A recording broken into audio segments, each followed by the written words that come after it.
आधुनिक मानव के पूर्वज व मानव के विकास के क्रम को 360 से 240 लाख वर्ष पहले तक खोजा जा सकता है। यह वह समय था जब एशिया तथा अफ्रीका में स्तनपायी प्राणियों में प्राइमेट नामक श्रेणी का उद्भव हुआ था।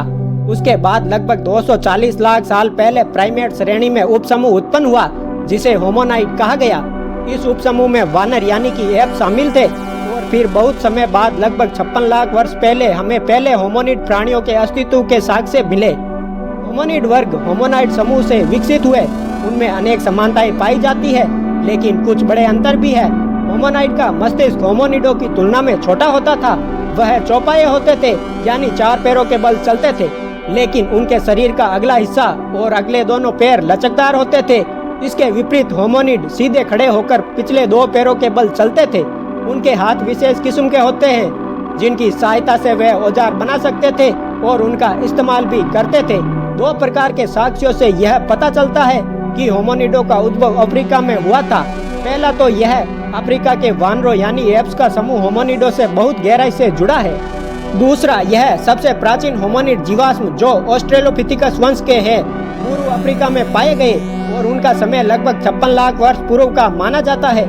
इसके विपरीत अफ्रीका से बाहर पाए गए जीवाश्म 18 लाख वर्ष से पुराने नहीं है।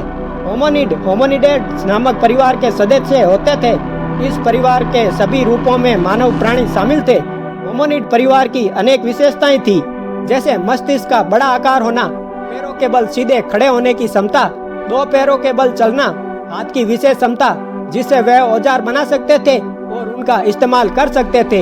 होमोनिडों को आगे कई शाखाओं में विकसित किया गया। इन शाखाओं को जीनस कहते हैं। शाखाओं में ऑस्ट्रेलोपिथिकस और होमो अधिक महत्वपूर्ण हैं। इन शाखाओं में प्रत्येक की कई प्रजातियां होती है।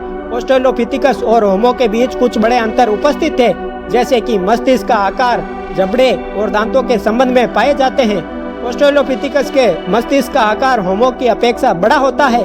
जबड़े अधिक भारी होते हैं और उनके दांत भी अधिक ज्यादा बड़े होते हैं। दरअसल इन प्रजातियों को वैज्ञानिकों द्वारा जो नाम दिए जाते हैं वह सभी लैटिन और यूनानी भाषा के शब्दों से बने हैं। यह नाम इसलिए दिए गए ताकि वानर रूप के अनेक लक्षण बरकरार रहें, जैसे होमो की तुलना में मस्तिष्क का अपेक्षाकृत छोटा होना, पिछले दांत बड़े होना और हाथों की दक्षता का सीमित होना।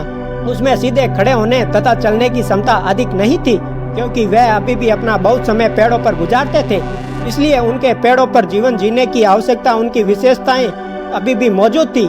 आगे चलकर जब औजार बनाने वाली लंबी दूरी तय करने, पैदल चलने की क्रिया में बढ़ोतरी होती गई, तब मानवीय लक्षणों तथा विशेषताओं का विकास होता गया। आदिकालीन मानवों के अवशेषों को भिन्न भिन्न प्रजातियों में वर्गीकृत किया गया। इन प्रजातियों को अक्सर उनकी हड्डियों की रचना में पाए जाने वाले अंतरों के आधार पर एक दूसरे से अलग किया जाता है।